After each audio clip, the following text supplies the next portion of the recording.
Hey, Lori here from the Goodbye Good Girl Project. Wow. I was just talking to a friend of mine who is a massive podcaster, an incredible badass. She's just the most amazing woman. And as I was listening to what she was saying, sharing what I was saying in response, something occurred to me that has to do with the power of women and the power of the feminine. A few weeks back, I was realizing suddenly that as I watched a group of people from the LGBTQIA community come together and start talking about how they were empowering themselves, how they're coming out into the world and saying, no, we're not going to be marginalized by you guys. We're going to have the same rights as you. And, we're going to be respected. And I thought, this is what women are missing. We are so invisible. Women as a class are so invisible. Our position in life is seen as a given, as something that just can't be fixed, can't be changed, can't be transformed. That's a complete lie, but it is the way that we tend to see it. And that my mission in life as a keynote speaker and as a coach, a workshop leader is, and a coach, is to bring women out of this false belief, this false narrative. So I thought, this is what we need. We need to come together in this way. That's a whole different topic, the coming together part. But I thought, there is a way that we can reclaim, not that we can claim, we've really never had it, but that we can claim as a group our power, the power of the feminine, the amazing, incredible, overwhelming power of the feminine, because I'm here to tell you that the feminine is the stronger of the feminine and the masculine. It just is. It just is. Not that I'm going to leave it at that. I'm going to give you some things to think about here. But think about how certain words in the gay community have been reclaimed and repurposed. So I remember when I lived out in California, I had friends who were lesbians, and they said, we're going to go to the Dyke March. And I went, what? It really took me back. I was like, what is happening? Why are you using that word? Because when I grew up and came into adulthood, that was a terrible word to use.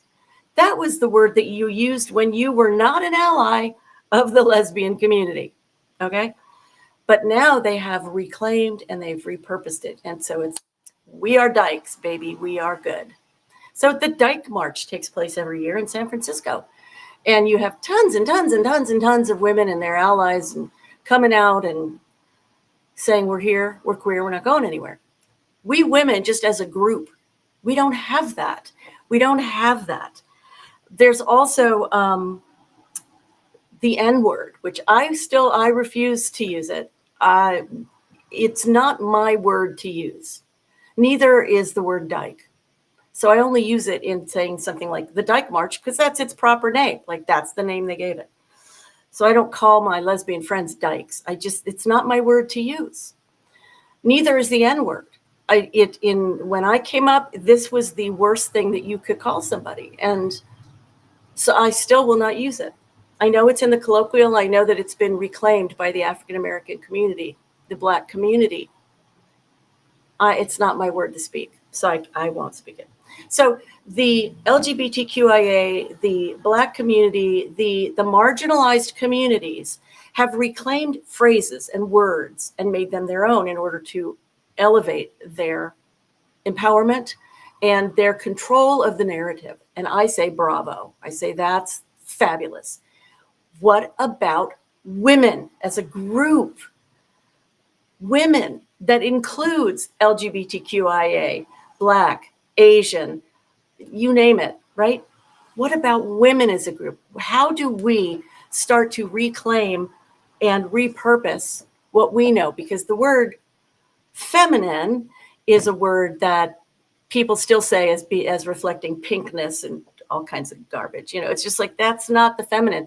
The feminine is a strength that has done things like create the Grand frickin' Canyon.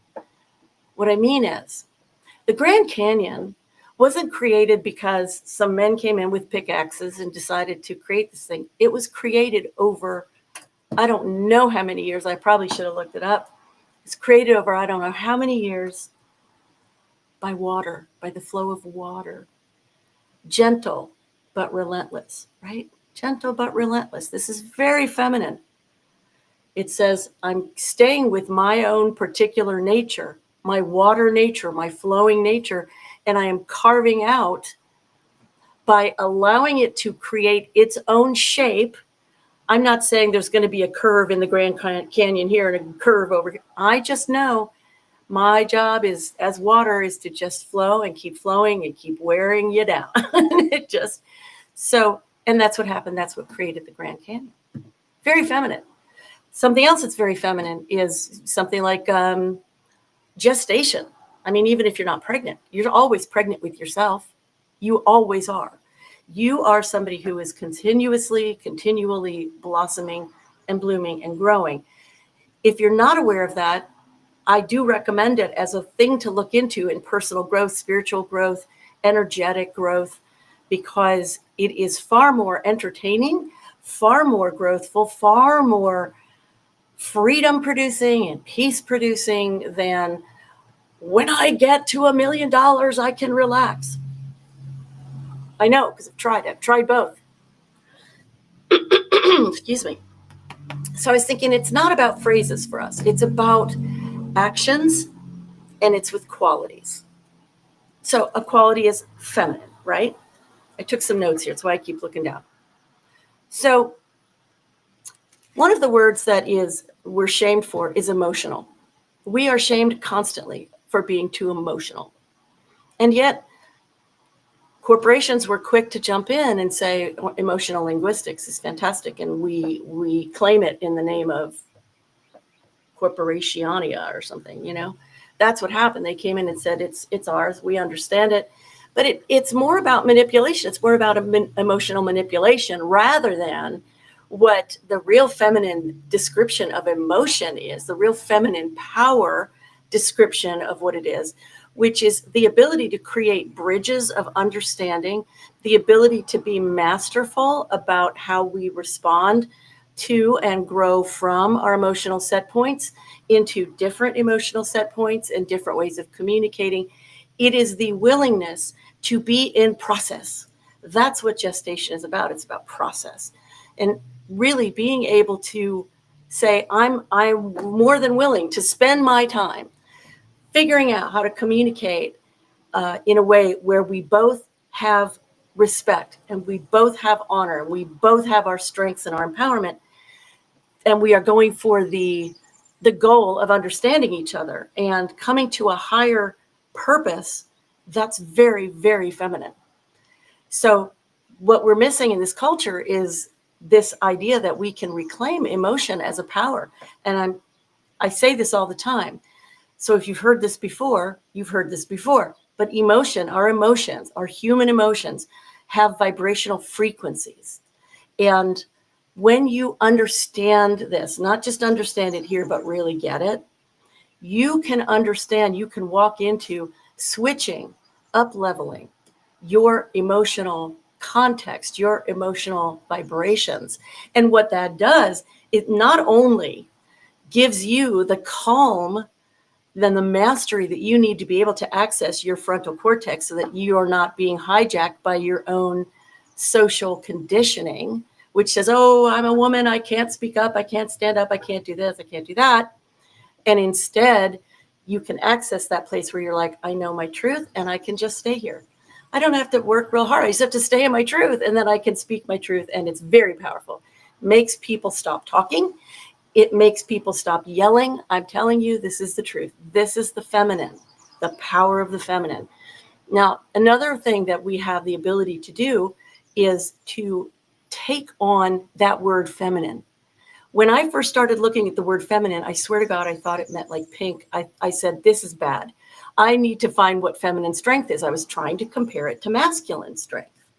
And I said, well, I don't know what it is. So I took a few months and I just let that noodle around in my brain, and I started to understand.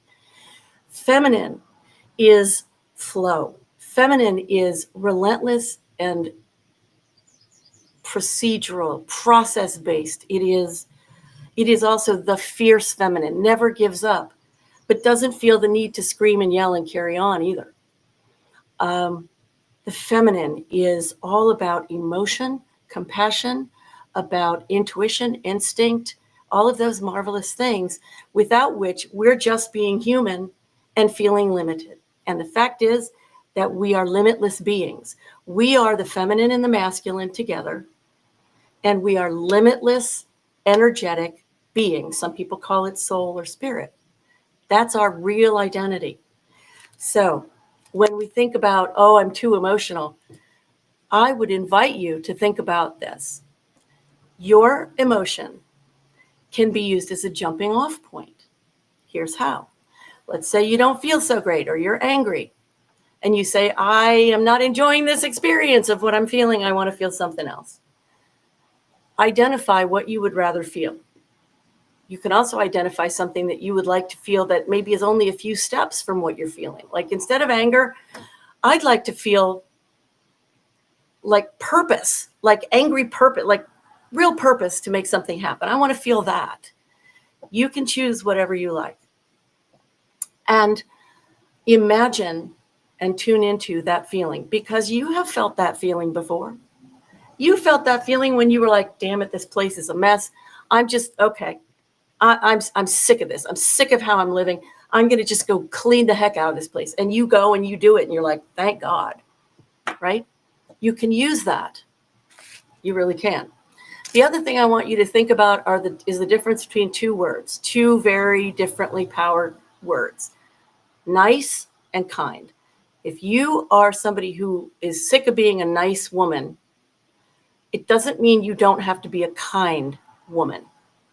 You don't have to stick with nice. Nice disempowers you. Nice means I'm going to give up everything for you and leave nothing for me.